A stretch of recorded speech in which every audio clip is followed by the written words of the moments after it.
Students. Hello students. Welcome once again. I am Professor V.N. Zokare and I'll be just giving you a brief knowledge about hashing function in Python, which is mostly used in case of creation of blockchain. So this is a very new concept and you will be learning some new things today regarding a blockchain and hashing function. So let us start. I will share my screen with you people and I hope the screen is visible to all of you. And let me start with the hashing function in Python. So basically in Python, let me tell you what are secure hash algorithms first, which are just a set of cryptographic hash functions defined by the language to be used for various applications such as password security. So in a blockchain, we have blocks. Like suppose a student wants to take admission in a university and he places his living certificate in the block. So his living certificate is a data in the block and that data will be hashed with a public key and a private key, and the hash function will generate a hash code for that particular block. So this hash function is the secure key for that particular student. And understand that in a blockchain, we have a linked list of blocks and every block has its own hash function. So if you speak of a blockchain, you can imagine a block containing data, its own timestamp, and a hash function of its block and the previous hash function. That is the hash function of the previous block. Okay. And from all this data, that is hash function of the previous block, then the timestamp and everything, the data, the blockchain gets its own hash function from all of these. And hash functions are very big and they are difficult to crack because they are 64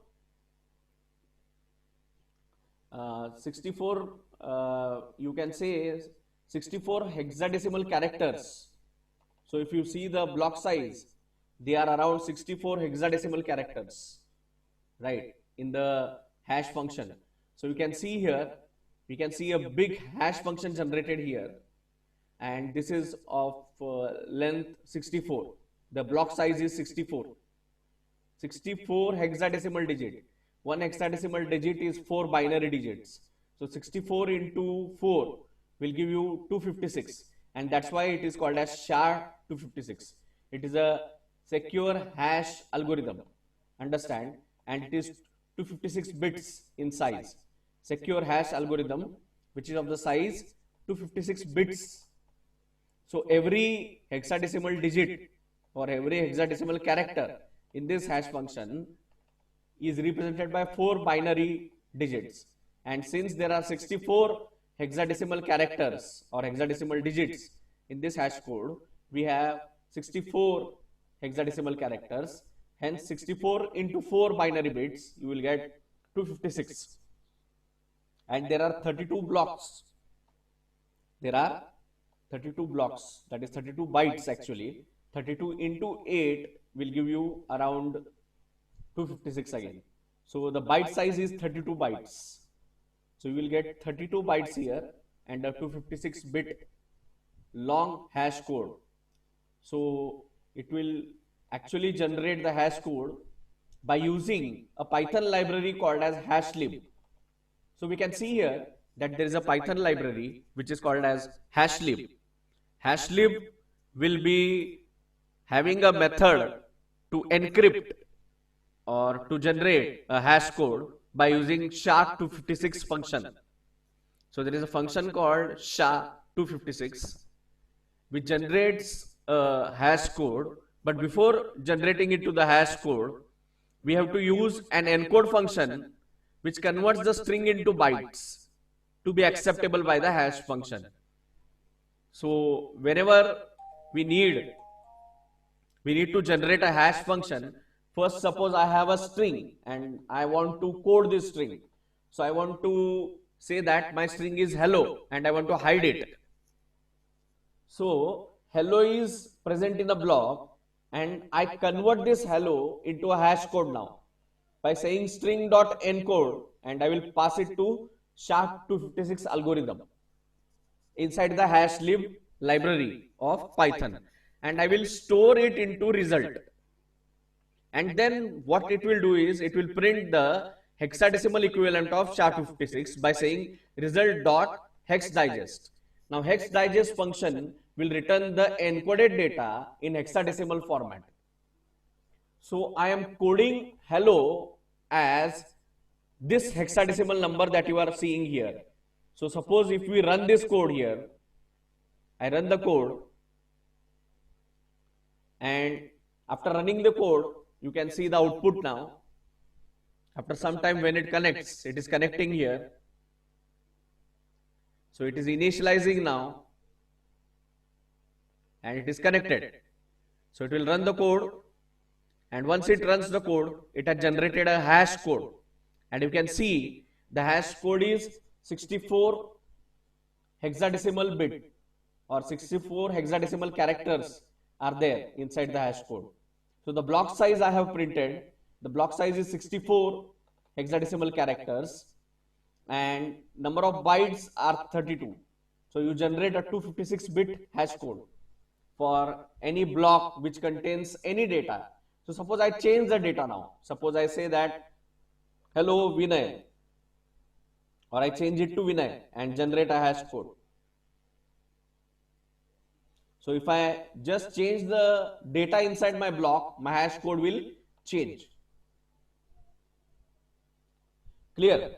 So hash code is going to change, and in a blockchain, since the blocks store the previous hash code also, if the previous hash code gets changed, the hash code of the current block will also get changed. So understand that any change in the data made in any of the blocks will get reflected across all the blocks. Understand it very well, because it will change the hash code of the previous block, and since the hash code of the previous block is included in the present block, the present block will be generating its own hash code by using the hash code of the previous block plus its own data plus the timestamp. So basically the current hash code of the current block depends on the previous hash code also. So if the previous hash code changes, the current block's hash code will also change, and this is long enough to break by any brute force method or even by any algorithms, right? So basically understand the concept of hash code. It is very good for encoding anything. So nobody will know that my block contains a string called Vinay now. Are you understanding? This is a code. This is a code, just a code. So suppose I make a blockchain and I just put this data into the blockchain. Nobody will be able to see inside my block what is there in the block. They will only be able to see the hash code generated. So from the hash code, it is very difficult to get an idea of what is there inside the block. Understand it very well. Only the person who has the private key for the block will be able to access his data. Otherwise, nobody is in the position to access the data. Understand it. So basically understand that a blockchain implements a concept called hash function, wherein every block is coded with a hash function, and the hash function is generated in this way. So you import hashlib in Python, then you declare a string, any data, you can declare any data here, and you can just encode it, string.encode, and pass it to the SHA-256 algorithm, that is SHA-256 function, inside the hash lib library of your Python, and store the result in a variable called result. You have to encode it because the string has to be converted into bytes to be acceptable by the hash function. So the function which creates hash, that is hex digest, it will accept it in byte codes, not string. So we have to convert this into bytes, and then result dot hex digest will give you hexadecimal format. So it will give you 64 hexadecimal digits, and every time you change the data, like suppose I change this Vinay to Harsh, or suppose I change it to Yash, even whatever, So I run the code, again it will generate a new hash code for me. Every time the hash code will be of 64 hexadecimal digits, meaning 64 into 4 binary digits, that is 256, because every hexadecimal digits is represented by 4 binary digits. Understand it, 4 binary digits, and 64 into 4 will give you 256 bits and 32 bytes. Okay, so this is all about the hash function. So I hope that this Python code has given you enough information about the blockchain and also how the blockchain implements a hash function inside it. We will come up with more details on how to create a block inside a blockchain later in my next video. Thank you very much for patiently listening to me. Here is Professor Vinay Zokare. I am signing off now, and I will come up with more videos on generating a block inside a blockchain and creating a blockchain of blocks. Thank you.